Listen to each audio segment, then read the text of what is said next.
What's up and good evening, everybody. Today we got the S550. It's the 22, I believe, the 4-cylinder turbo. We got it in today. We're doing some motor mounts, 2 motor mounts exact, and a transmission mount.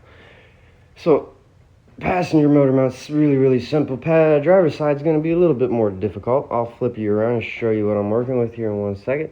And it's a beautiful car. I'll kind of walk over it all here in a minute, but beautiful. I'll put a clip of it on the ground, but I already currently have it in the air. But it's a beautiful car, guys, and check him out. He has his Instagram, I believe, on his window. You'll see that in the clip, but check it out, guys. It's a beautiful car. Shout out to the guy who owns it. Anyways, he put a lot of money and time and effort into it, and it just came out great. I can't get over it. I am a V8 man, but I will compliment a good-looking car when I see a good-looking car. And right now, it's a decent-looking car. Pretty good, I would say. Anyways, back to the mounts. Let's flop you around. Here is passenger side mount. Real simple. I got some pressure up on the motor itself, so when I take off the mount, it won't drop or damage anything serious. That would be horrible to do. He entrusted me with his baby, and we're going to make sure his trust stays happy. They aren't going to hurt it. But anyways, what I'm thinking I can do is just take those nuts off and then just slide it out. And I'm hoping that's what's going to end up happening. Worst comes to worst, I'll just have to follow that bracket back to where it mounts onto the side of the block. Loosen that a little bit, that way it has enough slack to actually slide up and off. At that point, it shouldn't be too hard. Should be good to go. But I'm hoping I can just jack the motor up, pull that nut off, jack it up high enough, and then it would just slide out. But we'll see. I'll kind of keep you posted. Let's go over to this driver's side. Driver's side mount is a little bit more difficult. Not a whole lot of room to work, not a whole lot of room to kind of get it out. But what I'm hoping I can do is just drop it, take it off, and then slide it up down past that steering arm, so I could get it out. And then put the new one straight up back through that hole and then back into its mounting position. So that's the plan at least. I'll go ahead and start on that. If I run into any difficulties or anything I should stop and point out, I will stop and point out to trying to talk to you about it. But that's the game plan. I'm sticking to it. Let's dive on in. Stay tuned.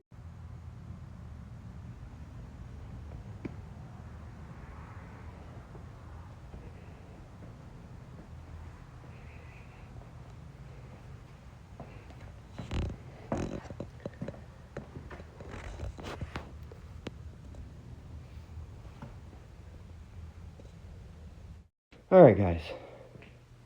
Passenger side's done. It dropped out. Went in with no issues. It is the easier side out of the two. Driver's side, the bolts are kind of hidden. I'll show you. Definitely use extensions, and swivels gonna be your friend.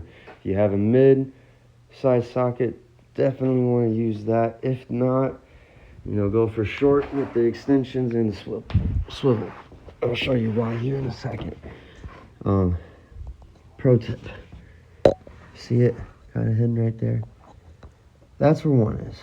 And then the other one is right there, but I can get to that one from over there and looking straight up. So, let's go back up top. Extension, swivel, mid is what I got on there now, to my ratchet, which is right there. And then you can kind of see, focus, if it'll focus. You see that red wire guy there, guys? That goes to the starter. I don't think you can't really see it, but that wire that goes off the starter, that black one, goes back towards the front.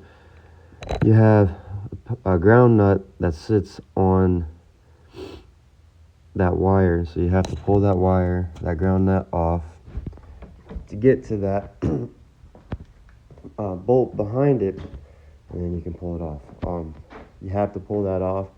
It's basically just a top cap for the mounts, so you have to pull that off, then you have to pull the mount out in reverse order. Transmission mount should be way easier, but we're getting there, guys. Almost there. So stay tuned. All right, guys, we got everything back together. I was gonna do the transmission mount, and I went to pull it out and put the new one in. However, the new one did not line up the holes. So 2 of them would line up, and then the third one would not. Tried swapping it around, flipping it, see if that was the issue. It was not. It looks like it's just a defect in the part. Nothing the customer did wrong or bought wrong or anything like that. Part numbers match up from factory versus that one. It's all the same stuff, just, you know, quality wasn't good, so the hole was off. So I couldn't put that in. Everything else, it did go in though. If you're gonna do it on the ground, guys, charge more. If you're not doing it on the ground and you have a lift, charge whatever you want. But definitely on the ground is going to be a hard one, and you're going to be there for a while. Overall, I give it, you know, I'd say I give it about a 6 out of 10 on the difficulty meter. It wasn't too bad. It was pretty easy. You know, if you know how to do this type of stuff. If not, then you're going to be fighting it. Definitely have patience. Like I said, lift way easier. But that's about it for now, guys. When he does get the new when he does get the new transmission mount in, we'll show you what to do on that. It's not that bad. Literally, it would take 10 minutes, 20 minutes at most. You know, 10 taking off, 10 putting back on. But even then, you'll spend more time jacking the car up and bracing the transmission to replace the mount than you would actually do taking it off and putting the new one back in. But that's about it for today, guys. Enjoy your weekend. Have a great happy night, evening. I don't know. I lost track of time. But stay safe, stay happy, chase them dreams. See you on the next one.